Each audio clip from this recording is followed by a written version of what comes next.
ഏവർക്കും സ്നേഹ നമസ്കാരം. Travel with സുനുവിൻ്റെ സത്യം തേടിയുള്ള മറ്റൊരു അധ്യായത്തിലേക്ക് ഏവരെയും ഹൃദയപൂർവ്വം സ്വാഗതം ചെയ്യുകയാണ്.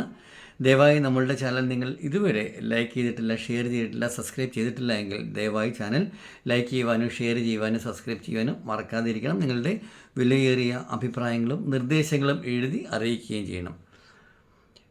നമുക്കെല്ലാവർക്കും അറിയാം, നമ്മളുടെ എല്ലാവരുടെയും ജീവിതത്തിൽ നമുക്ക് ഏറ്റവും കൂടുതൽ ആരെയാണ് നമ്മളുടെ ജീവിതത്തിൽ നമുക്ക് ഇഷ്ടമെന്ന് ചോദിച്ചു കഴിഞ്ഞാൽ കണ്ണടച്ച് നമുക്ക് ഒരു 90% ആളുകളും, 10% കാര്യം അവിടെ നിൽക്കട്ടെ, 90% ആളുകളും പറയും എനിക്കിഷ്ടം എൻ്റെ അമ്മയെയാണ് എന്ന് പറയും. തീർച്ചയായിട്ടും അതെ.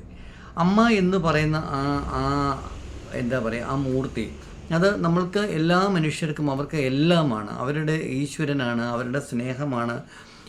അവർക്ക് എന്തെങ്കിലും വിഷമം വന്നു കഴിഞ്ഞാൽ അത് വിഷമങ്ങൾ ഇറക്കി വയ്ക്കുവാനുള്ള ഒരു സ്ഥലമാണ്. എന്തിനു പറയുന്നു, എല്ലാമാണ് നമ്മൾക്കെല്ലാവർക്കും നമ്മളുടെ അമ്മ എന്ന് പറയുന്നത്, അല്ലേ? അമ്മയുടെ സ്നേഹം, അമ്മയുടെ വാത്സല്യം, അമ്മയുടെ മമത, ഇതൊക്കെ ആഗ്രഹിക്കാത്തവരായിട്ടുള്ള മക്കൾ വളരെ കുറവാണ്.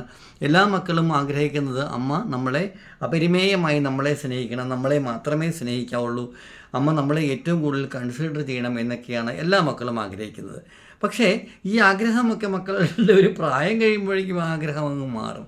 കാരണം കുഞ്ഞുനാളിലൊക്കെ അമ്മ എൻ്റേത്, അമ്മ എൻ്റെ കൂടെ കിടക്കണം, അല്ല അമ്മ എനിക്ക് വാരിത്തരണം, അമ്മ എനിക്ക് ഉടുപ്പിട്ട് തരണം, അമ്മ എന്നെ കുളിപ്പിക്കണം എന്നൊക്കെ പറയുന്ന മക്കളൊക്കെ വലുതായി കഴിഞ്ഞാൽ അമ്മയ്ക്ക് കുറച്ച് പ്രായമൊക്കെ ആയി കഴിയുമ്പോഴേക്കും അമ്മയെ അങ്ങ് വേണ്ട എന്നുള്ള സ്ഥിതിയിലേക്ക് പോവുകയാണ് ചെയ്യുന്നത്, അല്ലേ?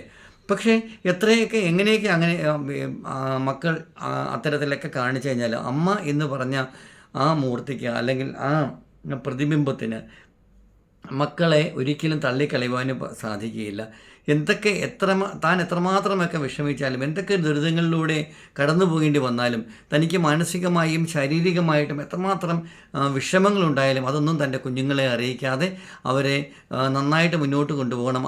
അവരുടെ ചങ്കൊന്നും ഉലയാൻ പാടില്ല, അല്ലെങ്കിൽ അവരുടെ കണ്ണൊന്നും നനയാൻ പാടില്ല എന്നുള്ള ആ ഒരു കരുതലോട് കൂടിയിട്ടാണ് അമ്മ മുന്നോട്ട് കൊണ്ടുപോകുന്നത്.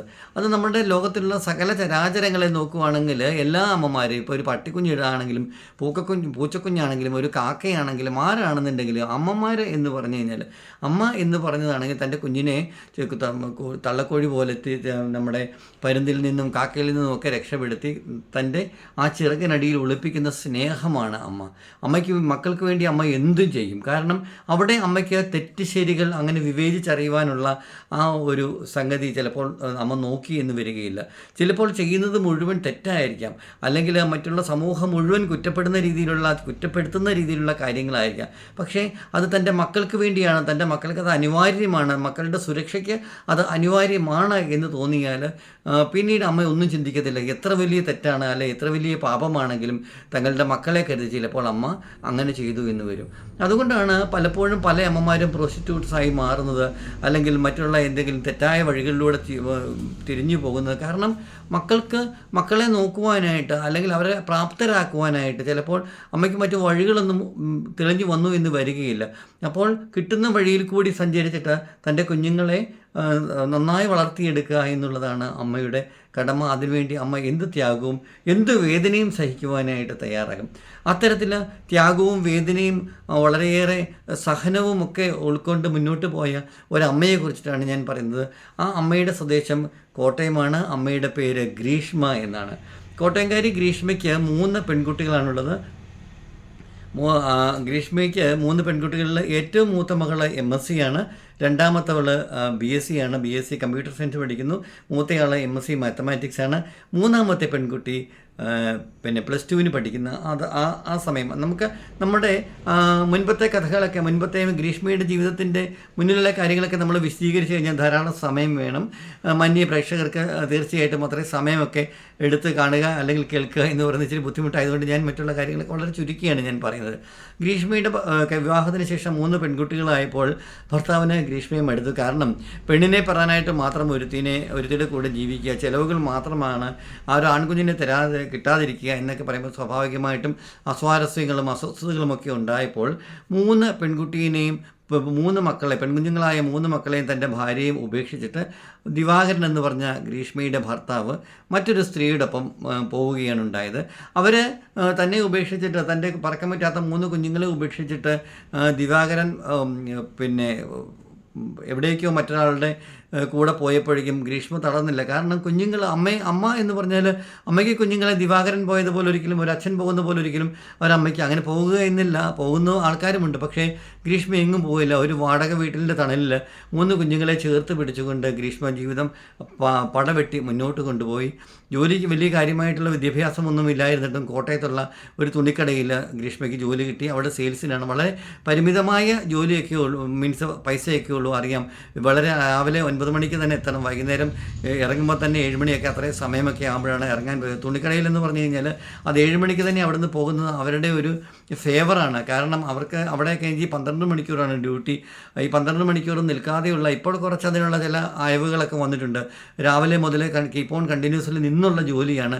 ഇടയ്ക്കൊന്നും ഇരിക്കാൻ പോലും സാധിക്കത്തില്ല. ഒന്ന് മൂത്രമൊഴിക്കാൻ പോലും കസ്റ്റമേഴ്സൊക്കെ ഉള്ളപ്പോൾ അതൊന്നും പറ്റത്തില്ല. അങ്ങനെ ഈ തുണിക്കടയിലൊക്കെ സെയിൽസായിട്ട് നല്ല ഇങ്ങനെ ഒരുങ്ങി നല്ല ഭംഗിയായിട്ട് മധുരമായി പുഞ്ചിരിച്ചുകൊണ്ട് ആൾക്കാരെ കൺവിൻസ് ചെയ്ത് സംസാരിക്കുക എന്നുള്ളത് അത്ര വളരെ ചെറിയ കാര്യമല്ല. അതൊരു വലിയ കാര്യമാണ്. നമ്മൾ വിചാരിക്കുന്ന പോലെയല്ല. നമ്മൾ ഓരോ തുണിക്കടയിൽ പോകുമ്പോഴും പല സാരികളും, ആ സാരി കാണിക്കുക, ഈ സാരി കാണിക്കുക, അത് കാണിക്കുക, ഇത് കാണിക്കുക എന്നൊക്കെ പറയുമ്പോഴേക്കും ഒന്നും മുഖം കറുക്കാതെ ചിരിച്ച മുഖത്തോടു കൂടി മാത്രം എല്ലാം നമ്മളുടെ മുന്നിലേക്ക് വിടർത്തിയിട്ട് ചിലപ്പോൾ നമ്മളൊന്നും വാങ്ങിക്കാതെ ആയിരിക്കും ചിലപ്പോൾ ആ കടയിൽ നിന്ന് നമ്മൾ ഇറങ്ങിപ്പോകുന്നില്ലേ. പക്ഷേ അവർക്ക് അതിനകത്ത് ചിലപ്പോൾ അവർക്ക് ഉള്ളിൻ്റെ ഉള്ളിൽ കുണ്ഠിതവും ദേഷ്യവും അരിശവും സങ്കടവും ഒക്കെ അവർക്ക് ധാരാളമായിട്ടുണ്ടാകും. പക്ഷേ അതൊന്നും അവർ പ്രതിഫലിപ്പിക്കത്തില്ല. കാരണം അങ്ങനെ പ്രതിഫലിപ്പിക്കാൻ പറ്റിയ ഒരു ജോലിയല്ല ഒരു സെയിൽസ് ഗേളിൻ്റെ ജോലി. അതുകൊണ്ട് എല്ലാം സഹിക്കുക. പുഞ്ചിരിച്ചുകൊണ്ട് നമ്മൾ പറയുന്നത്, നമ്മൾ ചിലപ്പോൾ ദേഷ്യപ്പെടാം, ചിലപ്പോൾ എന്തെങ്കിലുമൊക്കെ അവരെ കുറ്റപ്പെടുത്താം, അങ്ങനെയൊക്കെ പറഞ്ഞാലും അതൊക്കെ ചിരിച്ചുകൊണ്ട് ചിരിച്ച മുഖഭാവത്തോടു കൂടി മാത്രം നേരിടാൻ പരിശീലനം സിദ്ധിച്ചവരാണ് ഈ സെയിൽസ് ഗേളായിട്ടുള്ള ആളുകളൊക്കെ.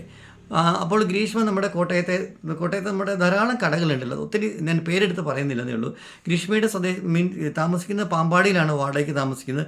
പാമ്പാടിയിൽ നിന്ന് രാവിലെ ബസ്സിന് കയറി വരും. ബസ്സിന് പോകാനുള്ള പണ്ടും ടിക്കറ്റൊക്കെ വേണം. കുഞ്ഞുങ്ങൾ 3 പേരും. ഞാൻ പറഞ്ഞ മൂത്തവൾ MSCക്കാണ് പഠിക്കുന്നത്. MSc മാത്തമാറ്റിക്സ് ആണ്. രണ്ടാമത്തെ BSc കമ്പ്യൂട്ടർ സയൻസ് ആണ്. മൂത്തയാൾ +2 പഠിക്കുന്നത്. കുഞ്ഞുങ്ങൾ 3 പേരും വളരെ നന്നായിട്ട് പഠിക്കുന്ന ആളുകളാണ്. അതുകൊണ്ട് എങ്ങനെയാണെന്നുണ്ടെങ്കിലും ജീവിതം ഒന്ന് മുന്നോട്ട് പോകാനായിട്ട് ഒരു കുട്ടിക്കെങ്കിലും ഒന്ന് കഴിഞ്ഞു കഴിഞ്ഞാൽ പിന്നെ ആശ്വാസമാകുമല്ലോ. അങ്ങനെ മകൾ MSCക്ക് കയറിയതേ ഉള്ളൂ. അപ്പോൾ മൂത്തയവൾ അത്യാവശ്യം ട്യൂഷനൊക്കെ കൊടുക്കുന്നുണ്ട്. സ്വന്തമായിട്ടുള്ള കാര്യങ്ങൾ, കോളേജിലെ എക്സ്പെൻസൊക്കെ മെയിൻറ്റെയിൻ ചെയ്യുവാനായിട്ട് അത്യാവശ്യം ട്യൂഷനൊക്കെ കൊടുത്ത് മെയിൻറ്റെയിൻ ചെയ്ത് പോകുന്നുണ്ട്. എങ്കിലും ഒന്നിനും തികയില്ല. തികയുന്നില്ലെങ്കിലും ആരോടും ഒന്നും പറയാതെ, ആരോടും കടം വാങ്ങിക്കാതെ, ആരും സഹായിക്കാനൊന്നുമില്ല. ഗ്രീഷ്മയുടെ മാതാപിതാക്കളൊക്കെ മരിച്ചു പോയതാണ് നേരത്തെ തന്നെ. വിവാഹം കഴിഞ്ഞിട്ട് കുറേ വർഷങ്ങളായല്ലോ. ഭർത്താവിൻ്റെ വീട്ടുകാരുമായിട്ട് യാതൊരു കണക്ഷൻസും ഇല്ല. മറ്റുള്ളവരുമായിട്ട് വലിയ ബന്ധുക്കളോ അല്ലെങ്കിൽ ബന്ധുമിത്രാദികളോ അങ്ങനെ സഹായിക്കാനോ അത്തരത്തിലുള്ള ആരുമില്ല. 3 പെൺമക്കളായതുകൊണ്ട് ഗ്രീഷ്മയ്ക്ക് എപ്പോഴും കരുതണം. എപ്പോഴും എന്താ പറയുക, എസ്പെഷ്യലി പെൺകുഞ്ഞുങ്ങളായതുകൊണ്ട് ഒരു പെൺകുഞ്ഞുങ്ങളുള്ള ഒരമ്മയുടെ മനസ്സിൽ എപ്പോഴും വേവലാതിയും ആധിയും വേദനയും ഒക്കെ ആയിരിക്കും. കാരണം ഏത് സമയത്തും ഊണിലും ഉറക്കത്തിലും യാത്ര ചെയ്യുമ്പോഴും എല്ലാ സമയത്തും മക്കളുടെ സുരക്ഷിതം അല്ലെങ്കിൽ അവരെക്കുറിച്ചുള്ള ചിന്തകൾ മാത്രമേ ഉള്ളൂ. ഈ മൂത്ത മകൾക്ക് 22-23 വയസ്സായിട്ട് ഗ്രീഷ്മയ്ക്ക് ഏകദേശം 40 അടുത്ത് വരുന്നതേ ഉള്ളൂ. പ്രായം അത്രയും ആകുന്നതേ ഉള്ളൂ. പക്ഷേ എന്നാലും ഗ്രീഷ്മ കാണുവാനൊക്കെ, കാരണം ഈ സെയിൽസ് മേഖലയിൽ നമ്മൾ ജോലി ചെയ്യുമ്പോൾ നന്നായിട്ട് മെയിൻറ്റെയിൻ ചെയ്ത്, എന്താ പറയുക, ബോഡിയൊക്കെ നന്നായിട്ട് മെയിൻറ്റെയിൻ ചെയ്ത് അത്യാവശ്യം നല്ല രീതിയിൽ പോകണമെന്നുള്ളത് തീർച്ചയായിട്ടും അവിടുത്തെ ഒരു കീഴ്വഴക്കമാണ്. അതുകൊണ്ട് കണ്ടു കഴിഞ്ഞാൽ പ്രായമൊന്നും 3 മക്കളുടെ അമ്മയാണെന്നൊന്നും പറയില്ല. അതും വലിയ MSCക്ക് പഠിക്കുന്ന ഒരു കുട്ടിയുടെ അമ്മയാണ് എന്നൊന്നും ഗ്രീഷ്മയോട് ആരും പറയാറില്ല. മീൻസ് അങ്ങനെ തോന്നുന്ന ഒരു ടൈപ്പ് അല്ല ഗ്രീഷ്മ. എന്തു തന്നെയാണെങ്കിലും ഈ കടയിൽ നിൽക്കുമ്പോൾ ഗ്രീഷ്മയ്ക്ക് ഈ കടയിൽ മിക്കവാറും ഒരാൾ ഈ കടയിൽ വന്ന് തുണി മേടിക്കാനായിട്ട് വരാറുണ്ട്. അയാൾക്കറിയാം ഗ്രീഷ്മയുടെ ഭർത്താവ് ഗ്രീഷ്മയെ ഉപേക്ഷിച്ച് പോയതാണ് എന്നുള്ള കാര്യം അയാൾക്കറിയാം. കൂടുതലായിട്ട് വലിയ വിവരങ്ങളൊന്നും അത് പറഞ്ഞു കേട്ടുള്ള അറിവാണ്. അയാൾക്ക് ഗ്രീഷ്മയുടെ പ്രണയം, ഗ്രീഷ്മയുടെ സ്നേഹം. അയാൾ നല്ല കോട്ടയംകാരൻ തന്നെയാണ്. നല്ല അത്യാവശ്യം കുമരകം അടുത്തുള്ള ആളാണ്. അത്യാവശ്യം ബിസിനസ്സുമൊക്കെ ആയിട്ട് നല്ല പൈസയുള്ള ആളാണ്. പക്ഷേ അല്പം പ്രായമുണ്ട്. ഏകദേശം 60-നോടടുത്ത് പ്രായമുള്ള ആളാണെങ്കിൽ 55 കഴിഞ്ഞ വ്യക്തിയാണ്. അദ്ദേഹം വിഭാര്യനാണ്. അപ്പോൾ അദ്ദേഹത്തിന് ഗ്രീഷ്മയോട് ഭയങ്കര താല്പര്യവും ഇഷ്ടവും ഒക്കെയാണ്. എപ്പോഴും കടയിൽ വരും. കടയിൽ വന്ന് ഓരോന്നുമൊക്കെ വാങ്ങിക്കും. ഗ്രീഷ്മയോട് സംസാരിക്കുവാനും അതിനുമൊക്കെ ശ്രമിക്കാറുണ്ട്. ഗ്രീഷ്മ അയാളെ നോക്കുക പോലും ചെയ്യാറില്ല, അവോയ്ഡ് ചെയ്യുകയാണ് ചെയ്യാറ്. അങ്ങനെ ആ രീതിയിലേക്ക് ആ പ്രണയം ഒരു വൺ വേ ട്രാക്കാണ്. അയാളിങ്ങനെ, അദ്ദേഹത്തിൻ്റെ പേരോട് ഞാൻ പറയാം, അദ്ദേഹത്തിൻ്റെ പേര് രാജീവ് എന്നാണ്. ഇങ്ങനെ ഗ്രീഷ്മയോട് രാജീവ് ഇങ്ങനെ ഇടപെടാറുണ്ട്, പറയാറുണ്ട്, സംസാരിക്കാറുണ്ട്, അവിടെ തുണി എടുക്കാറുണ്ട്, അങ്ങനെയാണെന്ന് പറഞ്ഞാൽ മുഖം കറുത്ത് ഒന്നും സംസാരിക്കാറില്ല. പുറത്ത് വെച്ചിട്ടൊക്കെ അയാൾ നിൽക്കുമ്പോഴത്തേനും എന്തെങ്കിലുമൊക്കെ സംസാരിക്കാനൊക്കെ ശ്രമിക്കുകയാണെങ്കിലും, കാരണം ആ അമ്മയ്ക്കെന്ന് പറഞ്ഞു കഴിഞ്ഞാൽ എപ്പോഴും ഓട്ടമാണ്. വീട്ടിൽ നിന്ന് ഇറങ്ങി ഓടി വരും, ബസ് സ്റ്റോപ്പിലേക്ക് വരിക, അവിടെ നിന്ന് പിന്നെ നമ്മുടെ മാർക്കറ്റ് ജംഗ്ഷനിൽ ഇറങ്ങി അവിടെ നിന്ന് കടയിലേക്ക് ഓടിപ്പോവുക, തിരിച്ച് വീണ്ടും മാർക്കറ്റ് ജംഗ്ഷനിലേക്ക് വരിക, വീണ്ടും വീട്ടിലേക്ക് പോവുക, ബസ് സ്റ്റാൻഡിൽ അവിടെ പാമ്പാടിൽ ഇറങ്ങിയിട്ട് അവിടെ നിന്ന് ഓടുക. ഓട്ടം തന്നെയാണ്. കാരണം ജീവിതത്തിൻ്റെ ഒരിടത്തു നിന്ന് മറ്റൊരിടത്തേക്ക് കൂട്ടിമുട്ടിക്കുവാനുള്ള ഒരു അമ്മയുടെ പെടാപ്പാടും അല്ലെങ്കിൽ ബുദ്ധിമുട്ടും മറ്റ് ആരെക്കാളും അത് സ്ത്രീകൾക്ക് വളരെ വേഗം മനസ്സിലാവും. കാരണം ആരും തുണയില്ലാതെ, ആരും സഹായിക്കാനില്ലാതെ ഈ 3 കുഞ്ഞുങ്ങളുടെ പഠനം, വീട്ടു ചെലവുകൾ, വീട്ടുവാടക എല്ലാം ഇങ്ങനെ ഏകദേശം അവിടുന്ന് ഇവിടുന്നൊക്കെ കൊണ്ടുപോകണ്ടേ. പല ലോണുകളുണ്ട്, പല സംഗതികളുണ്ട്. ചെറിയ ചെറിയ ഈ കുടുംബശ്രീ പോലെയുള്ള പല സ്ഥലങ്ങളിൽ നിന്നൊക്കെ ലോൺ എടുത്ത് അങ്ങനെയൊക്കെയാണ് മെയിൻറ്റെയിൻ ചെയ്ത് പോകുന്നത്. അത് ഒരു അമ്മയ്ക്ക് മാത്രമേ അറിയുള്ളൂ. ഒരു അമ്മയ്ക്ക്, ഒരു പക്ഷേ ഒരു സ്ത്രീക്ക് അത് വളരെ വേഗം അത് മനസ്സിലാകുമായിരിക്കും. എന്താണെങ്കിലും ഒരു ദിവസം കടലിൽ നിന്നപ്പോൾ ഗ്രീഷ്മയ്ക്ക് അസഹനീയമായ വയറിൽ വളരെ അസഹനീയ ഒരു വേദന. ഇടയ്ക്കിടയ്ക്ക് അത് പിന്നീട് ഇങ്ങനെ വന്നുകൊണ്ടേയിരുന്നു. ഇങ്ങനെ കുറച്ച് നേരം ഒന്ന് വിശ്രമിക്കും, നിൽക്കുന്നതുകൊണ്ടായിരിക്കാം, എപ്പോഴും ഇങ്ങനെ നിൽപ്പല്ലേ. അപ്പോൾ അതിൻ്റെ സംഗതി, പിന്നെ പ്രായമൊക്കെ ആയി വരികയല്ലേ, മെൻസ്ട്രേഷൻ്റെ പ്രശ്നം ഉള്ളതുകൊണ്ട് ചിലപ്പോൾ അതിൻ്റെ ആ ഒരു പീരീഡിൻ്റെ എൻഡിങ് ഒക്കെ ആയതുകൊണ്ട് ചിലപ്പോൾ അത്തരത്തിലൊക്കെ സംഭവിക്കുന്നതായിരിക്കാം എന്നൊക്കെ കരുതി ആശ്വസിച്ചു. പക്ഷേ ആ ആശ്വാസം താൽക്കാലികമാണ്. മിക്കവാറും ആദ്യമൊക്കെ വല്ലപ്പോഴുമൊക്കെ വന്നുകൊണ്ടിരുന്ന വേദന അടിക്കടി ഇങ്ങനെ വരാനായിട്ട് തുടങ്ങി. അങ്ങനെ കോട്ടയത്ത് തന്നെയുള്ള നമ്മുടെ ജില്ലാ ആശുപത്രിയിൽ അവിടെ കൊണ്ടൊന്ന് കാണിച്ചപ്പോൾ അവർ ചെറിയൊരു സംശയം, സസ്പീഷ്യസ് ആയിട്ട് പറഞ്ഞു. ആശുപത്രിയിൽ പോയത് ആദ്യം ഗ്രീഷ്മ തന്നെയാണ് പോയത്. അപ്പോൾ ഞാൻ ആരെങ്കിലും കൂട്ടി വരുമോ എന്ന് പറഞ്ഞു. അപ്പോൾ ആരെ കൂട്ടി വരാണ്ട്, മക്കൾക്ക് 3 പേർക്കും സ്കൂളിൽ കോളേജിൽ പോകണം, അവിടെ ഇവിടെയൊക്കെ പോകണം.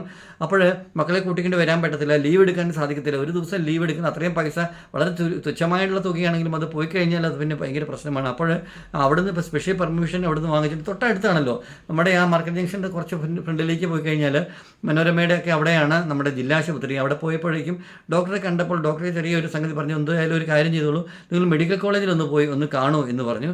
അത് മെഡിക്കൽ കോളേജിൽ പോയി കാണേണ്ടത് എവിടെ വെച്ചാൽ ക്യാൻസർ സെക്ഷനിലാണ് പോയി കാണേണ്ടതെന്ന് പറഞ്ഞപ്പോൾ ഗ്രീഷ്മയുടെ നെഞ്ചിലൊരു ഇടിവാൾ മിന്നി, ഒരു ഇടുത്തി മിന്നി. ദൈവമേ, അങ്ങനെയൊക്കെ കേൾക്കുമ്പോൾ തന്നെ നമ്മൾക്കറിയാം, പെട്ടെന്ന് നമ്മളിങ്ങനെ ഡോക്ടർ പറയുകയാണെന്ന് ഒരു ചെറിയൊരു സംശയം മാത്രമേ ഉള്ളൂ, എന്നാലും നിങ്ങൾ ആ ക്യാൻസർ അവിടെ നിന്ന് പോയിട്ടൊന്ന് ട്രീറ്റ്മെൻറ്റ് ഒന്ന് കണ്ടോളൂ, ഒന്ന് കൺസൾട്ട് ചെയ്തോളൂ എന്ന് പറയുമ്പോൾ തന്നെ നമുക്ക് പകുതി ജീവൻ പോകും. കാരണം ക്യാൻസർ എന്ന് പറഞ്ഞാൽ മഹാവിപത്ത്, മഹാരോഗത്തെ നമ്മളിലേക്ക് അത്രമാത്രം വ്യാധിയും ആകുലതയും പേടിയുമാണ് നമ്മളുടെ ഉള്ളിലേക്ക് കൊണ്ടുവരുന്നത്, അല്ലേ.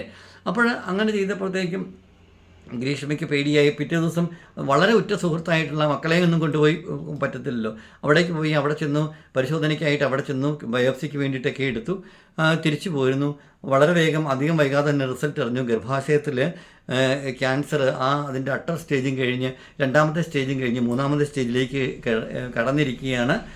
പക്ഷേ എന്തുകൊണ്ടാണെന്ന് അറിയില്ല, ദൈവത്തിൻ്റെ ആ ഒരു കൃപാവരം കൊണ്ടായിരിക്കാം 3ാമത്തെ സ്റ്റേജിലേക്ക് കടന്നിട്ടേ ഉള്ളൂ. പക്ഷേ ട്രീറ്റ്മെൻറ്റ്, ലോങ് ടൈം ട്രീറ്റ്മെൻറ്റ് എടുക്കണം. എന്നാലും അതിന് ഒരു പരിധി വരെ മാത്രമേ ഡോക്ടേഴ്സിന് പിന്നെ ഇത് പറയാൻ സാധിക്കുള്ളൂ. അതുകൊണ്ട് അവർ സജസ്റ്റ് ചെയ്തൊരു കാര്യം ചെയ്തോളൂ, അധികം വൈകാതെ ഇവിടെ ചികിത്സയ്ക്കാണെങ്കിൽ നിങ്ങൾ RCCയിലേക്ക് പോകുന്നതായിരിക്കും ഉത്തമം, അവിടെ പോയി താമസിക്കുക.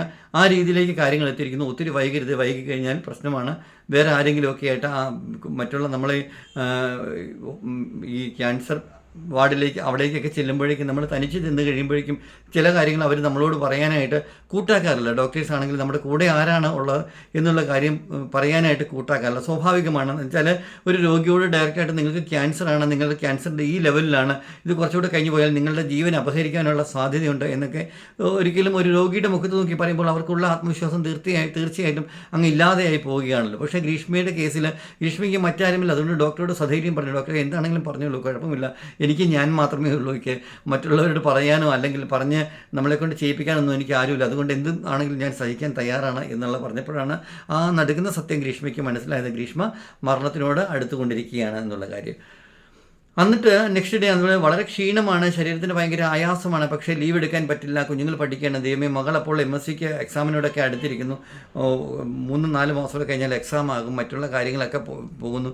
ഈ സമയത്ത് തനിക്ക് എന്തെങ്കിലും സംഭവിച്ചു പോയി കഴിഞ്ഞാൽ കുഞ്ഞുങ്ങൾക്ക് ആരുമില്ല, അത്താണിയില്ല, ആശ്രയമില്ല, ആരുമില്ലാത്തൊരു പരിസ്ഥിതിയാണ്. എന്ത് ചെയ്യേണ്ടു എന്നറിയില്ല. ജോലിക്ക് പോകാൻ പറ്റുന്ന അവസ്ഥയല്ല, ജോലിക്ക് പോകാതിരിക്കാൻ സാധിക്കുന്ന അവസ്ഥയല്ല. ഒരമ്മയുടെ അതുപോലെയുള്ളൊരു വിഷമ വൃത്തത്തിൽ, ഒരു വലിയ എന്താ പറയുക, ചക്രവ്യൂഹത്തിൽ അകപ്പെട്ടതുപോലെ അത് നമുക്ക് അനുഭവിക്കുന്നവർക്ക് അല്ലെങ്കിൽ ആ ഒരു സ്റ്റേജിൽ കൂടി കടന്നു പോകുന്ന ഒരു സ്ത്രീക്ക് മാത്രമേ മനസ്സിലാക്കാൻ സാധിക്കത്തുള്ളൂ. അല്ലെങ്കിൽ തന്നെ ഭർത്താവ് ഇല്ലാത്ത അല്ലെങ്കിൽ ഭർത്താവ് ഉപേക്ഷിച്ച മറ്റുള്ള സ്ത്രീകളെയൊക്കെ നോക്കുകയാണെങ്കിൽ ജീവിതത്തിലെ കുഞ്ഞുങ്ങളുമായിട്ട് തനിച്ച് മുന്നോട്ട് പോവുക, അവരുടെ പഠനം, അവരുടെ വീട്ടുകാര്യങ്ങളും മറ്റെല്ലാ കാര്യങ്ങളും, ജീവിതത്തിലെ സകല സംഗതികളും തനിക്കെതിരായിട്ട് തനിച്ച് പടവെട്ടി മുന്നോട്ട് പോകുന്ന ഒരു അമ്മയുടെ വേദന ഒരിക്കലും നമുക്ക് ഇങ്ങനെ ഈസി ആയിട്ട് പറഞ്ഞ് മനസ്സിലാക്കുവാനോ അല്ലെങ്കിൽ അത് നമുക്ക് അങ്ങനെ എക്സ്പ്രസീവ് ആക്കുവാനായിട്ട് ഒരിക്കലും സാധിക്കുകയില്ല എന്നുള്ളത് ഒരു പച്ച പരമാർത്ഥമാണ്. ഗ്രീഷ്മയ്ക്ക് എന്ത് ചെയ്യേണ്ടതെന്നും അറിയില്ല. അടുത്ത ദിവസം വീണ്ടും ലീവ് എടുക്കാൻ സാധിക്കത്തില്ല, അസ്വസ്ഥതയുണ്ട്. ഇങ്ങനെ പറഞ്ഞ അതൊരു വെള്ളി പോലെ വന്ന ആ വലിയ താൻ ഒരു ക്യാൻസർ രോഗിയാണ്, ക്യാൻസർ രോഗത്തിൻ്റെ 2ാമത്തെ സ്റ്റേജ് കഴിഞ്ഞിരിക്കുന്നു, 3ാമത്തെ സ്റ്റേജിലേക്ക് കടന്നിരുന്നു കഴിഞ്ഞാൽ പിന്നെ അധികം ജീവിതം എണ്ണപ്പെട്ടതാണ്. അത് സ്പ്രെഡായി മറ്റുള്ള രീതിയിലേക്ക് പോകുന്നതിന് മുമ്പ് എന്തെങ്കിലും ചെയ്യണം. പക്ഷേ എന്ത് ചെയ്യും? വരുമാനമില്ല, ചികിത്സയ്ക്ക് പോകാൻ പൈസയില്ല, തിരുവനന്തപുരം പോകാൻ പോലുമുള്ള സംഗതികളില്ല, ആരെയും ആശ്രയിക്കാനില്ല, ആരും സഹായത്തിനുമില്ല. ആകെയുള്ള മുതിർന്ന 3 പെൺകുട്ടികളാണ്, കയറിക്കിടക്കാൻ ഒരു വീട് പോലുമില്ല, ആശ്രയിക്കാനും സഹായിക്കാനും ഒക്കെ ആരെങ്കിലുമൊക്കെ വന്നാൽ തന്നെ അവരെ ഒന്നും ഒരിക്കലും വിശ്വസിക്കാൻ പറ്റുന്ന ഒരു കണ്ടീഷനുമില്ല. കാരണം ആൺകുട്ടികളാണെന്നുണ്ടെങ്കിൽ നമ്മുടെ സമൂഹമൊക്കെ എത്രമാത്രം ഉന്നതിയിലേക്ക് പോകുന്ന എത്ര വലിയ കാഴ്ചപ്പാടൊക്കെ ആണെങ്കിലും ചില സംഗതികൾ തീർച്ചയായിട്ടും നമ്മൾക്കൊന്ന് ഭയത്തോടു കൂടിയല്ലാണ്ട് നമുക്ക് കാണാനായിട്ട് സാധിക്കത്തില്ല.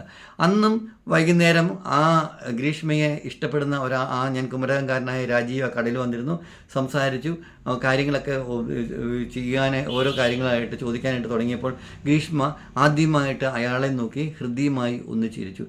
രാജീവിൻ്റെ മനസ്സിൽ വലിയ വലിയ പുഷ്പവൃഷ്ടി പോലെയായിരുന്നു. ഇത്തരം ദിവസമായിട്ട് ഒന്ന് നോക്കുക പോലും ചെയ്യാത്തൊരു സ്ത്രീ ഇപ്പോൾ നോക്കിയിട്ട് തന്നെ നോക്കി പുഞ്ചിരിക്കുവാനായിട്ട് തയ്യാറാകുന്നു. തന്നെ നോക്കി ആദ്യമായി വളരെ ഹൃദ്യമായിട്ടൊന്ന് പുഞ്ചിരിക്കുന്നു. രാജീവിന് വളരെ സന്തോഷം തോന്നി. അന്ന് രാജീവ് സാധനം വാങ്ങിച്ചിട്ട് ഗ്രീഷ്മ പിന്നെ ജോലി കഴിഞ്ഞ് ടെക്സ്റ്റൈലിൽ നിന്ന് പുറത്തിറങ്ങുന്നതും വരെ അവിടെ നിന്നു. കാരണം താൻ വളരെയേറെ കാലങ്ങളായിട്ട് പുറകെ നടക്കുന്ന സ്ത്രീ തന്നെ ആദ്യമായിട്ട് നോക്കി ഒന്ന് പുഞ്ചിരിച്ചതല്ലേ. അയാൾ ഇറങ്ങിയിട്ട് ഗ്രീഷ്മ പോകുമ്പോൾ ബസ് സ്റ്റോപ്പിലേക്ക് നടക്കുന്ന സമയത്ത് ഗ്രീഷ്മയുടെ ഒപ്പം നടന്നു. തിരക്കുണ്ടോ, എനിക്കൊന്ന് സംസാരിക്കണമായിരുന്നു എന്ന് പറഞ്ഞു. ഗ്രീഷ്മ മറുപടി ഒന്നും പറഞ്ഞില്ല. ആയിക്കോട്ടെ, എങ്കിലും ഒരു കാര്യം ചെയ്യാം, നാളെ ഞാൻ അല്പം നേരത്തെ വരാം, ആ സമയത്ത് സംസാരിക്കാമെന്ന് പറയാനായിട്ട് ഗ്രീഷ്മയുടെ ഉള്ളിൽ നിന്ന് ഗ്രീഷ്മ അങ്ങനെ പറഞ്ഞു. ഗ്രീഷ്മയ്ക്ക് തന്നെ അറിയില്ലായിരുന്നു ഗ്രീഷ്മ എന്തുകൊണ്ടാണ് അങ്ങനെ പറയാനുള്ള മാനസികാവസ്ഥ എന്തുകൊണ്ടാണ് എന്നുള്ള കാര്യം നമുക്ക് മനസ്സിലായില്ലെങ്കിലും ഗ്രീഷ്മയ്ക്ക് തീർച്ചയായിട്ടും അത് മനസ്സിലാകും. പിറ്റേ ദിവസം രാവിലെ തന്നെ രാജീവ് വന്നു. ആ സംസാരം വിതിൻ ഒരു 10-12 ദിവസം കൊണ്ട് ഗ്രീഷ്മ രാജീവിലേക്ക് അല്ലെങ്കിൽ രാജീവ് ഗ്രീഷ്മയിലേക്ക് കുറച്ചുകൂടി ഒന്ന് അടുത്തു എന്ന് പറയാം. ഗ്രീഷ്മ മനഃപൂർവ്വം താനൊരു ക്യാൻസർ രോഗിയാണ്, താൻ 1-2 കഴിയുമ്പോൾ താൻ മരണപ്പെട്ടു, 2 മാസം 3 മാസം കഴിയുമ്പോൾ താൻ മരണപ്പെട്ടു പോകും, തൻ്റെ കുട്ടികൾ അനാഥരാകും എന്നുള്ള കാര്യങ്ങളൊക്കെ ഗ്രീഷ്മയ്ക്ക് അറിയാവുന്നതുകൊണ്ട് ആ ഒരു കാര്യം കൊണ്ട് മാത്രം മറ്റൊരാൾ തന്നോട് ഇങ്ങനെ സമീപിക്കുമ്പോൾ തന്നെ ഇഷ്ടമാണ്, തന്നെ വിവാഹം കഴിക്കാൻ ആഗ്രഹിക്കുന്നു എന്നൊക്കെ ആ കുമരകംകാരൻ പറഞ്ഞപ്പോഴേക്ക് ഗ്രീഷ്മ ഒന്ന് മറ്റുള്ള രീതിയിലേക്കൊന്നും പറഞ്ഞില്ലെങ്കിലും അയാളോട് പറഞ്ഞു, ഞാൻ താങ്കളോട് സംസാരിക്കാൻ ആഗ്രഹിക്കുന്നു എന്ന് പറഞ്ഞു. അങ്ങനെ ഞാൻ വളരെ ചുരുക്കിയാണ് പറഞ്ഞത് കേട്ടോ. അടുത്ത ഞായറാഴ്ചയായപ്പോഴേക്കും ഗ്രീഷ്മയും രാജീവും തമ്മിൽ കണ്ടു. ഗ്രീഷ്മയോട് രാജീവ് പറഞ്ഞു, എനിക്ക് 56 വയസ്സായി, ഞാൻ തനിച്ചാണ്, എൻ്റെ വീട്ടിൽ എനിക്ക് വേറെ ആരുമില്ല, എനിക്കൊരു കൂട്ട് വേണം ഈ പ്രായത്തിൽ, എനിക്ക് താങ്കളെ വലിയ ഇഷ്ടമാണ്, താങ്കൾ വിവാഹം കഴിച്ച് ശേഷം ഭർത്താവ് ഉപേക്ഷിച്ച് പോയതാണെന്നറിയാം, എനിക്ക് ഏകദേശം കാര്യങ്ങളൊക്കെ അറിയാം, അതുകൊണ്ട് എന്നെ ഇഷ്ടമാണ് എന്നുണ്ടെങ്കിൽ എൻ്റെ കൂടെ ജീവിക്കാനായിട്ട് ഞാൻ എൻ്റെ മക്കളെ പോലെ പൊന്നുപോലെ ഞാൻ നോക്കാൻ തയ്യാറാണ് എന്നൊക്കെ പറഞ്ഞപ്പോൾ രാജീവിനോട് ഗ്രീഷ്മ ഒരു കണ്ടീഷൻ പറഞ്ഞു, ഞാൻ നിങ്ങളെ വിവാഹം കഴിച്ച് ജീവിക്കുവാനായിട്ട് തയ്യാറാണ്, പക്ഷേ അതിനു മുൻപ് എനിക്ക് 3 പെൺകുഞ്ഞുങ്ങളാണ്, എൻ്റെ 3 പെൺകുഞ്ഞുങ്ങളുടെ പേരിലും 5 ലക്ഷം രൂപ വെച്ച് നിങ്ങൾ ഡെപ്പോസിറ്റ് ചെയ്യണം, നിങ്ങൾ എന്നെ ആത്മാർത്ഥമായി സ്നേഹിക്കുന്നു എന്നല്ല പറഞ്ഞത്, എൻ്റെ 3 പെൺകുഞ്ഞുങ്ങളുടെ പേരിലും 5 ലക്ഷം രൂപ വെച്ച് ഡെപ്പോസിറ്റ് ചെയ്യണം, ആ പൈസ ഒരിക്കലും നിങ്ങൾക്ക് തിരിച്ച് ലഭിക്കുകയില്ല, അത് മറ്റൊരു കാര്യം, അവരൊരിക്കലും നിങ്ങളുടെ കൂടെയോ അല്ല എൻ്റെ കൂടെയോ ഒന്നും ജീവിക്കത്തില്ല, അവർ ഈ 5 ലക്ഷം രൂപ ഡെപ്പോസിറ്റ് ചെയ്ത് അത് കൂടാതെ അവർ താമസിക്കുന്ന സ്ഥലത്ത് അവർക്ക് വാടകയ്ക്കും മറ്റുമുള്ള ഇതിനായിട്ടുള്ള ഒരു കൃത്യമായ ഒരു തുക, താങ്കൾക്ക് അതിനുള്ള സാമ്പത്തിക സ്ഥിരതയുണ്ട് എന്ന് താങ്കൾ പറയുന്നു, അവർക്ക് അത് നൽകണം, അവരുടെ പഠനത്തിന് ഒരിക്കലും ഒരു വിഘ്നം വരാൻ പാടില്ല, ഇങ്ങനെയൊക്കെയുള്ള ചില കണ്ടീഷൻസ് ആണെങ്കിൽ തീർച്ചയായിട്ടും ഞാൻ താങ്കളെ വിവാഹം കഴിക്കാൻ തയ്യാറാണെന്ന് പറഞ്ഞപ്പോൾ രാജീവ് പറഞ്ഞു, ഈ ഡിമാൻഡല്ല, എന്ത് ഡിമാൻഡിന് വേണ്ടിയും ഞാൻ തയ്യാറാണ് എന്ന് രാജീവ് ഗ്രീഷ്മയോട് പറയുകയാണ് ഉണ്ടായത്. ഗ്രീഷ്മ രാജീവിനോട് പറഞ്ഞു, ശരി, അങ്ങനെയാണെങ്കിൽ മറ്റാരോടും അതിൻ്റെ ഒന്നും ആവശ്യമില്ല, അടുത്ത തന്നെ നോക്കാം, ഒരാഴ്ചയ്ക്ക് നമുക്ക് വിവാഹിതരാകാമെന്ന് ഗ്രീഷ്മ പറയുകയാണ് ഉണ്ടായത്. രാജീവിന് അപ്പോൾ മക്കൾ സമ്മതിക്കുമോ മറ്റുള്ള കാര്യങ്ങൾ ഗ്രീഷ്മ പറഞ്ഞു, അതൊക്കെ വിട്ടേക്കുമോ, ഞാൻ നിങ്ങളെ വിവാഹം കഴിക്കാൻ തയ്യാറാണ്, നമുക്ക് രജിസ്റ്റർ മാരേജ് കഴിക്കാം, പക്ഷേ അതിനു മുൻപ് ഈ പറഞ്ഞ കാര്യങ്ങൾ, അതായത് 3 പെൺകുട്ടികളുടെയും പേരിൽ 5 ലക്ഷം രൂപ ഫിക്സഡ് ഡിപ്പോസിറ്റായിട്ട് ബാങ്കിൽ നിക്ഷേപിക്കുക, അവരുടെ പേരിലേക്ക് നിക്ഷേപിക്കുക, അവർ താമസിക്കുന്ന വീടിൻ്റെ വാടകയും മറ്റുള്ള കാര്യങ്ങളൊക്കെ നിങ്ങൾ കണ്ടിന്യൂസ് ആയിട്ട് മാസാമാസം ഒരു പർട്ടിക്കുലർ അക്കൗണ്ടിലേക്ക് എത്തിക്കുക, ഞാൻ നിങ്ങളുടെ കൂടെ, അവരവിടെ താമസിക്കും, കുഞ്ഞുങ്ങൾ ഒരിക്കലും നിങ്ങളുടെ കൂടെ വന്ന് താമസിക്കത്തില്ല, നമ്മൾ വേറെ ആയിരിക്കും, നിങ്ങളുടെ വീട്ടിൽ വന്ന് ഞാൻ താമസിക്കുമെന്ന് പറഞ്ഞു. രാജീവിന് സ്വർഗം കിട്ടിയ പ്രതീതിയായിരുന്നു. അന്ന് വൈകുന്നേരം ഗ്രീഷ്മ വീട്ടിൽ വന്ന് പെൺമക്കളെ 3 പേരെയും വിളിച്ചിട്ട് പറഞ്ഞു, മക്കളെ, അമ്മ ഒരു തീരുമാനമെടുത്തു. ഇത്രയും വർഷം ഞാൻ തനിച്ചാണ് താമസിച്ചത്, തനിച്ചാണ് ജീവിച്ചത്. ഞാൻ ബുദ്ധിമുട്ടുകളും പ്രയാസങ്ങളും കഷ്ടപ്പാടുകളും ഒക്കെ ഉണ്ട്. എനിക്കൊരു കൂട്ട് വേണമെന്ന് എനിക്കിപ്പോൾ തോന്നുകയാണ്. അതുകൊണ്ട് ഞാൻ ഒരാളെ വിവാഹം കഴിക്കാനായിട്ട് ആഗ്രഹിക്കുകയാണ്. അയാൾക്ക് എന്നെ വളരെ ഇഷ്ടമായിരുന്നു. ഞാൻ നിങ്ങൾക്ക് ഞാൻ വളരെ ഇത്രയും നാളുകളായിട്ട് ഞാൻ സൂക്ഷിച്ച് സ്വരൂപിച്ചിട്ട് നിങ്ങളുടെ എനിക്ക് കുറച്ച് സമ്പാദ്യമുണ്ട്, ഞാൻ നിങ്ങളോട് അതേക്കുറിച്ച് ഇതുവരെ സംസാരിച്ചിട്ടില്ല എന്നേ ഉള്ളൂ. അതുകൊണ്ട് നിങ്ങളുടെ പേരിലേക്ക് 3 പേരുടെയും പേരിലേക്ക് എൻ്റെ ആ സമ്പാദ്യം എനിക്കുണ്ടായിരുന്നതൊക്കെ ഞാൻ നിക്ഷേപിച്ചിട്ട് ഞാൻ അദ്ദേഹത്തിൻ്റെ കൂടെ പോയി താമസിക്കുവാനായിട്ട് തയ്യാറാകാൻ പോവുകയാണ് എന്ന് പറഞ്ഞു. മക്കൾ 3 പെൺമക്കളും ഞെട്ടിപ്പോയി. അവർ അമ്മയ്ക്ക് എന്നത്തിൻ്റെ പ്രാന്തം, നിങ്ങൾക്ക് 10-40 വയസ്സായില്ല, ഇപ്പോഴാണോ നിങ്ങൾ ഇത്തരത്തിലുള്ള ജീവിതത്തെക്കുറിച്ച് ആലോചിക്കുന്നത്? ഇത്രയും നാളില്ലാത്ത ഈ കാര്യങ്ങളും അതും ഇതുമൊക്കെ എന്താണ്? മക്കൾ അമ്മയോട് വളരെ പേര് നമുക്കുള്ളതുപോലെ ഇല്ലാത്തതുപോലെ ഉള്ള രീതിയിൽ നമുക്ക് ജീവിക്കാം, ഇത്തരത്തിലുള്ള സംഗതികൾക്കൊന്ന് ഇറങ്ങി പുറപ്പെടുകയോ ചെയ്യുകയോ ചെയ്യരുത് എന്ന് പറഞ്ഞിട്ട് ഗ്രീഷ്മ പറഞ്ഞു, ഇതെൻ്റെ അന്തിമ തീരുമാനമാണ്, ഞാൻ ഈ തീരുമാനത്തിൽ ഉറച്ചു നിൽക്കുന്നു, അദ്ദേഹത്തോടൊപ്പം എനിക്ക് ജീവിച്ചേ പറ്റത്തുള്ളൂ. നിങ്ങളുടെ കാര്യങ്ങളെല്ലാം ഞാൻ സേഫായിട്ട് മറ്റുള്ള കാര്യങ്ങൾ ഒരു അമ്മ എന്നുള്ള നിലയിൽ ഞാൻ നോക്കുവാനും കാണുവാനും ഒക്കെ തയ്യാറാണ്. കാരണം പരീക്ഷ വരുന്നു, മറ്റുള്ള കാര്യങ്ങളുണ്ട്, പഠന ചെലവുകളൊക്കെ ഉണ്ട്, എനിക്ക് എൻ്റേതായുള്ള നിസ്സഹായതയുണ്ട്, എൻ്റേതായിട്ടുള്ള മറ്റ് കാര്യങ്ങളുണ്ട് എന്ന് പറഞ്ഞ് ഗ്രീഷ്മ മക്കളോട് അങ്ങനെ ഒരു മക്കൾക്ക് ഞാൻ അക്സെപ്റ്റ് ചെയ്യാൻ ബുദ്ധിമുട്ടുണ്ട്. പക്ഷേ എന്നാലും അവർ എന്തോ അമ്മയുമായിട്ട് അത്രയേറെ അറ്റാച്ച്മെൻ്റ് ഉള്ളത് കൊണ്ട് കുറേയേറെ ദേഷ്യമുണ്ടെന്നെങ്കിലും മറുത്തൊന്നും പറയുകയോ അല്ലെങ്കിൽ കൂടുതലായിട്ട് ഒരു സംസാരം അവിടെ ഇല്ലാതെയായി എന്ന് തന്നെ പറയാം. അമ്മ മറ്റുള്ള കാര്യങ്ങളൊക്കെ ചെയ്യുന്നു, ജോലിക്ക് പോകുന്നു, അങ്ങനെയുള്ള കാര്യങ്ങളിലേക്കായി. ഒരാഴ്ചയ്ക്ക് ശേഷം ഗ്രീഷ്മ രാജീവിനെ വിവാഹം കഴിക്കുകയാണ്, രജിസ്റ്റർ വിവാഹം കഴിച്ചു. അതുപോലെ തന്നെ രാജീവ് പറഞ്ഞ പ്രകാരമാണെങ്കിലും ഗ്രീഷ്മയ്ക്ക് ഇപ്പോൾ പറഞ്ഞ കാര്യങ്ങളൊക്കെ ചെയ്തു കൊടുക്കുകയും ചെയ്തു. പക്ഷേ ഈ സംഗതികൾ കഴിഞ്ഞ് കൃത്യം ഒരു 27ാമത്തെ ദിവസം ഗ്രീഷ്മ മരണപ്പെടുകയാണ് ഉണ്ടായത്. രാജകുമാരത്ത് വെച്ചാണ് ഗ്രീഷ്മ മരണപ്പെട്ടു പോയത്. ഗ്രീഷ്മ മരണപ്പെട്ടപ്പോൾ ഗ്രീഷ്മയ്ക്ക് ക്യാൻസർ ആയിരുന്നു എന്ന് ഉള്ള കാര്യം മക്കൾ ആ സമയത്താണ് അറിഞ്ഞത്. എല്ലാ കാര്യങ്ങളും മക്കൾ അറിഞ്ഞ സമയത്താണ് മക്കൾക്ക് അമ്മയുടെ മക്കൾക്ക് വേണ്ടിയുള്ള കരുതലും അമ്മ എത്രമാത്രമാണ് മക്കൾക്ക് വേണ്ടി സഹിച്ചത്, അല്ലെങ്കിൽ ആ ക്യാൻസറിൻ്റെ അങ്ങേയറ്റത്തെ കണ്ടീഷനായപ്പോഴേക്കും മക്കളുടെ ജീവിതം സുരക്ഷിതമാക്കാൻ വേണ്ടി മാത്രമാണ് അമ്മ അത്തരത്തിലുള്ളൊരു വിവാഹത്തിന് തയ്യാറായത്. കാരണം ഒരു പ്രതിഫലം പോലെയുള്ള രീതിയിലേക്ക് അങ്ങനെയാക്കി ചെയ്തതാണ്. പക്ഷേ അവിടെ എപ്പോഴും ഒരു ചോദ്യം നിൽക്കുന്നുണ്ടായിരുന്നു, ഇത്രയും സംഗതിയായിട്ട് ഒരാളെ അമ്മ ചതിച്ച് വളരെ ക്രൂരമായിട്ട് അയാളെ ചതിച്ചിട്ട്, ഒരു ക്യാൻസർ രോഗിയായിട്ട് ഒരു ക്രൂരമായി അയാളെ ചതിച്ച് അയാളുടെ കയ്യിൽ നിന്ന് 15 ലക്ഷം രൂപയും വാങ്ങിച്ചെടുക്കുകയും മക്കളുടെ കാര്യങ്ങൾ സ്വന്തം മക്കളെ പോലെ കാര്യങ്ങളൊക്കെ നോക്കി നടത്തണം, മറ്റുള്ള കാര്യങ്ങളൊക്കെ ചെയ്യണമെന്ന് അയാളെ കൊണ്ട് വാഗ്ദാനം ചെയ്യിപ്പിക്കുകയും അയാളെ കൊണ്ട് ഉറപ്പ് പറയിപ്പിക്കുകയും മറ്റുള്ള സകല സംഗതികളും. അത് തന്നെയുമല്ല, വിവാഹം കഴിഞ്ഞ സമയത്ത് മറ്റുള്ള വസ്തുവകകളുടെയൊക്കെ ഒരു ഭാഗം ഗ്രീഷ്മയ്ക്കും മക്കൾക്കും വേണ്ടി നൽകണമെന്നൊക്കെ പറഞ്ഞ് ഗ്രീഷ്മ കട്ടായം അങ്ങനെയൊക്കെ ചെയ്യിപ്പിച്ചപ്പോഴേക്കും അമ്മയുടെ ഭാഗത്ത് മക്കളോടുള്ള സ്നേഹവും മമതയും പ്രതിബദ്ധതയും ഒക്കെ ഓക്കെയാണ്, നമുക്ക് മനസ്സിലാക്കാൻ സാധിക്കും. പക്ഷേ മറുഭാഗത്ത് ഒരു പാവപ്പെട്ട ഒരാളെ ഒരു 55കാരനെ എത്ര ക്രൂരമായിട്ടാണ്, എത്ര വിദഗ്ധമായിട്ടാണ് ഗ്രീഷ്മ എന്ന് പറഞ്ഞ് ആ സ്ത്രീ വഞ്ചിച്ചത് എന്നോർത്ത് എല്ലാവരും മുഖത്ത് വിരൽ വയ്ക്കുകയും മക്കളാണെങ്കിലും ബന്ധുക്കളാണെങ്കിലും സകല ആളുകളും ഗ്രീഷ്മയെ കുറ്റപ്പെടുത്തുകയും അവൾ ഇത്തരക്കാരിയായിരുന്നു, കാര്യം ശരിയാണ്, അവൾക്ക് ക്യാൻസറാണ്, മക്കൾക്ക് വേണ്ടി ഇത്രയും ത്യാഗമൊക്കെ സഹിക്കാനായിട്ട് അവൾ അങ്ങനെയൊക്കെ ചെയ്തു എന്നൊക്കെ പറഞ്ഞപ്പോഴേക്കും രാജീവ് എന്ന് പറഞ്ഞ ഗ്രീഷ്മയുടെ ഏകദേശം 2 മാസം പോലും എന്താ പറയുക ലെങ്ത് ഇല്ലാതിരുന്ന ആ വിവാഹത്തിനുണ്ടായിരുന്ന ആ ഭർത്താവ് പറഞ്ഞു, നിങ്ങൾ എന്താണ് കരുതിയിരുന്നത്, നിങ്ങൾ പറയുന്നതൊക്കെ ശുദ്ധ അസംബന്ധമാണ്. കാരണം ഗ്രീഷ്മ ഇതെല്ലാം എന്നോട് പറഞ്ഞിരുന്നു, അവൾ ക്യാൻസർ പേഷ്യൻ്റ് ആണെന്നും 2-3 മാസത്തിനകം താൻ മരണപ്പെട്ടു പോകുമെന്നും ഒക്കെ പറഞ്ഞതിന് ശേഷമാണ്, അതിന് ശേഷമാണ് ഗ്രീഷ്മ എൻ്റെ ജീവിതത്തിലേക്ക് കടന്നു വന്നത് എന്ന് രാജീവ് മക്കളോടും മറ്റുള്ളവരോടും എല്ലാവരോടും ബോധ്യപ്പെടുത്തുകയാണ്. എന്നിട്ടും രാജീവ് ഗ്രീഷ്മയെ സ്വീകരിക്കാനും സ്നേഹിക്കാനും ഒക്കെ തയ്യാറായപ്പോൾ രാജീവിൻ്റെ ആ നല്ല മനസ്സ് നമുക്കൊക്കെ മനസ്സിലാക്കാൻ സാധിക്കുന്നേ ഉള്ളൂ. ശരിയാണ് അല്ലേ? അപ്പോൾ ഒരു അമ്മയുടെ പോയിന്റ് ഓഫ് വ്യൂ ചിന്തിച്ച് നോക്കുകയാണെങ്കിൽ ഗ്രീഷ്മ ചെയ്തതൊക്കെ ഒരുപക്ഷെ ശരിയായിരിക്കാം. മക്കൾക്കാണെങ്കിലും അവിടെ ന്യായീകരണങ്ങളും മറ്റ് സകല സംഗതികളുമുണ്ട്. പക്ഷേ യഥാർത്ഥത്തിൽ എന്താണ് സംഭവിച്ചത് എന്ന് ചോദിച്ചു കഴിഞ്ഞാൽ ഗ്രീഷ്മ എന്ന് പറഞ്ഞ വ്യക്തി രാജീവിനോട് ഇതേക്കുറിച്ച് യാതൊന്നും തന്നെ സംസാരിച്ചിരുന്നില്ല എന്നുള്ളതാണ്. എന്നിട്ടും ആ പുരുഷൻ രാജീവ് എന്ന് പറഞ്ഞയാൾ അവിടെയാണ് സത്യസന്ധമായ സ്നേഹം, നിസ്വാർത്ഥമായ സ്നേഹം, അയാൾ എത്രമാത്രം ഗ്രീഷ്മ എന്ന ആ സ്ത്രീയെ സ്നേഹിച്ചിരുന്നു എന്നുള്ള കാര്യം നമുക്ക് അവിടെയാണ് മനസ്സിലാക്കുന്നത്. വെറും 2 മാസത്തെ ജീവിതത്തിന് തൻ്റെ മക്കളെ സേഫാക്കുവാനായിട്ട് തൻ്റെ 3 പെൺമക്കളും പറക്കമുറ്റ അവരൊരു ജീവിതത്തിലേക്ക് പ്രവേശിക്കുന്നതിന് മുൻപ് തന്നെ അവർക്കൊരു സേഫ് വേണമെന്ന് ആലോചിച്ചിട്ട് ജീവിതത്തിൽ ഒരിക്കലും മറ്റൊരു പുരുഷനെക്കുറിച്ച് ചിന്തിക്കുകയോ അല്ലെങ്കിൽ സ്വപ്നം കാണുകയോ ചെയ്യാതിരുന്ന ഗ്രീഷ്മ രാജീവിനെ വിവാഹം കഴിച്ച് അയാളിൽ നിന്ന് 15 ലക്ഷം രൂപ തൻ്റെ മക്കളുടെ പേരിലേക്കാക്കി മക്കളുടെ സകല ഉത്തരവാദിത്വങ്ങളും അയാളെ ഏൽപ്പിച്ചിട്ട് കറക്റ്റ് 2 മാസത്തിന് ശേഷം 2 മാസവും മാസവും 7 ദിവസവും കഴിഞ്ഞപ്പോഴാണ് ഗ്രീഷ്മ മരണപ്പെട്ടത്. അപ്പോൾ അങ്ങനെ ചെയ്യണമെന്നുണ്ടെങ്കിൽ ഇതെല്ലാം മനസ്സിലാക്കിയിട്ടും രാജീവ് പറഞ്ഞത് ഗ്രീഷ്മ എന്നോടെല്ലാം പറഞ്ഞിരുന്നു എന്നുള്ളതാണ്. ഒരു സ്നേഹിതൻ മുഖേന എനിക്ക് അറിയാനായിട്ട് സാധിച്ചത് എന്താണെന്ന് വെച്ചാൽ ഗ്രീഷ്മ രാജീവിനോടൊന്നും തന്നെ പറഞ്ഞിരുന്നില്ല.